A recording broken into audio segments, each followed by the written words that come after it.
ચલો ગાઈસ, આ ભાજીને કોની તઈ શું નામ કહે છે મને કોમેન્ટમાં બતાવજો. અમારે ત્યાં તો ખાટી ભીંડી કહે છે આને.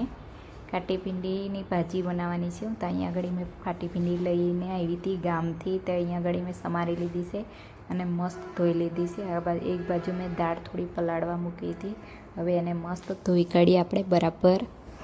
દાળ ધોઈને પછી આપણે એને કુકરમાં નાખીશું. એક કુકર લઈશું. કુકરમાં આપણે દાળ ને ભાજી મિક્સ કરીને નાખીશું અને થોડું મીઠું, મતલબ સ્વાદ અનુસાર.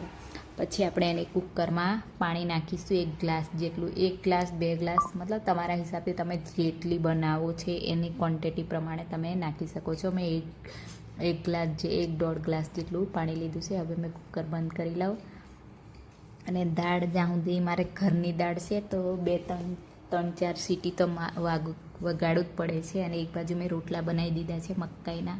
તો અહીંયા અમારી દાળ બફાઈને રેડી થઈ ગઈ છે. મસ્ત જોઈ શકો છો તમે. મેં ખુલ્લું જો મસ્ત થઈ ગઈ છે ને ભાજી બી એકદમ મસ્ત.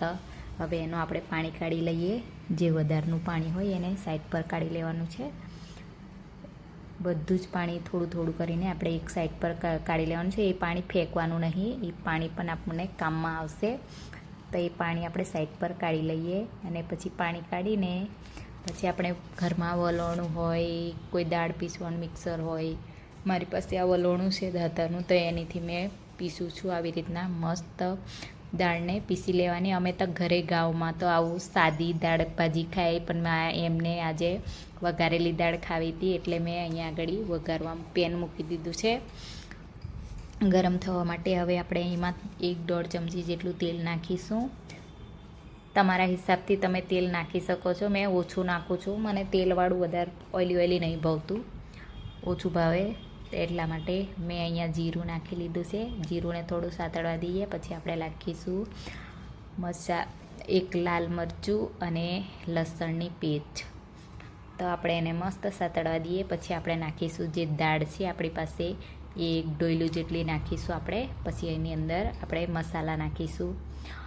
1 ડોયલું દાળ નાખીને પછી સાતળી લેવાની છે. પછી આપણે નાખીશું હલ્દી, લાલ મિરચું પાવડર, પછી મસાલો. તમારા ઘરમાં જે હોય મસાલો એ તમે મસાલો નાખી શકો છો. મેં ઘરમાં જે શાકમાં ઉપયોગી થાય એ જ મસાલો નાખું છું. અને પછી આપણે બધી જ દાળ અંદર નાખી દેવાની છે. હવે એને આપણે મસ્ત ચાળવી લઈએ ને ઉકળવા દઈએ એટલે આપણી દાળ બનીને રેડી થઈ જશે. કોની ત્યાં આવી દાળ ભાજી બને છે મને કોમેન્ટમાં બતાવજો. અમારી ત્યાં તો આ દાળ ભાજી તો ફેવરેટ છે. મારી મમ્મીની તો બહુ જ મસ્ત ફેવરેટ. તો અહીંયા આગળ મેં રોટલા બી બનાવી લીધા છે. મકાઈના રોટલા અને દાળ ભાજી ને ડુંગળી અને લસણની ચટણી. ચટણી તો મેં નહીં બનાવી, મારી પાસે તો રેડીમેડ હતી અને મેં ચટણી નહીં ખાતી એટલા માટે. બાય.